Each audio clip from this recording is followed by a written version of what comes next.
Атаңа нәлеттегенім үшін түркістандық келіншек қалай қиналғанын айтып берді. Көп балалы ананың айтуынша бір кездері қайнатасын қатты ренжітіп алған екен. Сол себепті де атасы бөлек тұратын оларды қара шаңыраққа көшіріп әкепті. Ол кезде жаспыз, қызмет қуып жүрген кезіміз еді.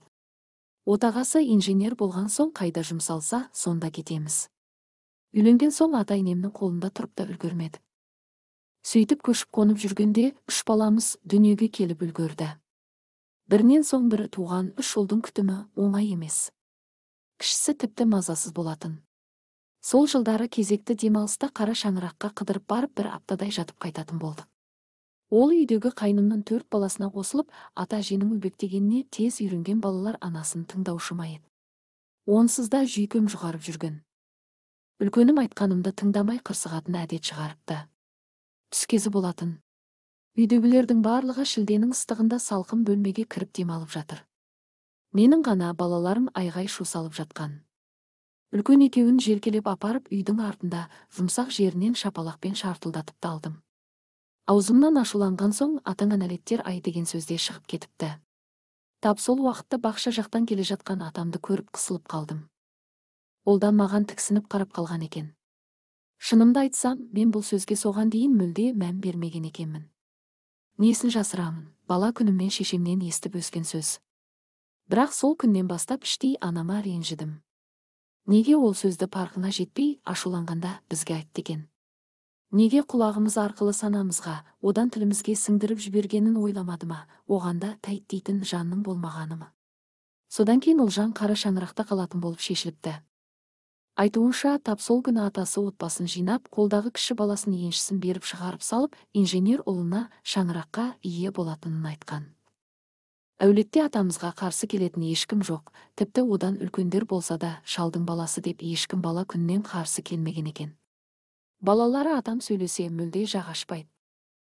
Күйеуім де қанша қимағанмен қаладағы тастап ауылға келетін болды. Әкем неге өйтті екен? Менің аптасына сыра ішіп карта ойнайтынымды айтып қойдың ба деп мені қыспаққа алды біраз. Мен мәселенің неден шыққанын іштей сезсемде үнсіз қалдым. Ертеңіне күйеуім жұмысын реттеу үшін кеткенде енем жеке алып қалып түсіндірді. Жарықтық, бір дауыс көтермейтін жан еді ғой.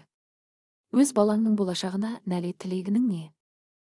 Қарағым, оның атасын айтқаның, балаң айтқаның атасы алған қарғыс оның 7 ұрпағына кетеді.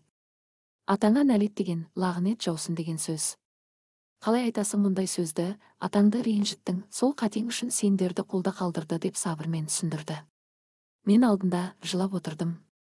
Соншалық ауыр сөзді қалай айттым екен балаларымыздың? Жылы орнымызды тастап, 2 отбасы көшіп қондық 2 айдың ішінде. Өміріміз күрт өзгерді. Үйде еркін жүрген менің етек жеңім жиналып, күйеуінің апта сайынғы демалысы азайды. Есесіне балаларым еркін. Ұрыспай ұрмай тәрбиелейтін ата әжесі бар. Үй шаруасының көбейгені болмаса, балаларыма қарасатын енемнің қадірін білдім дейді Ұлжан. Бұл ғана емес, Ұлжанға атасының реніші онымен де бітпепті. Осы бір ауыр сөзді айтқан үшін қайын атасы келіннің салған сәлемін алмай, құйған шайын да ішпей қойыпты. Тіпті құдаларына да бармай қойған. Атамның діні мұнша қатты деп ойламаппын. Бірақ мен құйған шайдан ішпей, тек енем құйған кеседен ғана алатын үшін басында жылап жүрдім. Дастарханға 2 шәйнек шай демдеп әкелеміз. Ал енем бір жаққа кетсе, атам ауылдағы інісінің үйіне кетіп қалады. Сол жақтан тамақ ішіп кемпірі келгенше үйге жоламайды. Енем де соны біледі. Барған жерінен тез қайтады. Ол ма, таңертең сәлем салсам, бас изейтінде өтіп кететін. Бұрынғыдай бақытты бол, балам деген сөз жоқ. Енем мені сабырға шақырды. Бір күні ашу басылады дейді жаймен. Ал күйеуім себебін түсінген күні бір ренжіді, бір күлді. Өзіңе де обал жоқ деді маған. Ауыр тигені сол, 1,5 жыл өткенше атам менің төркінім жасаған жиын тойға аттап баспады. Себебін де айтпайды, енемді де жібермейді. Құдалары 1-2 шақырғанға келмеген соң, менің әке шешемде уайымдай бастады.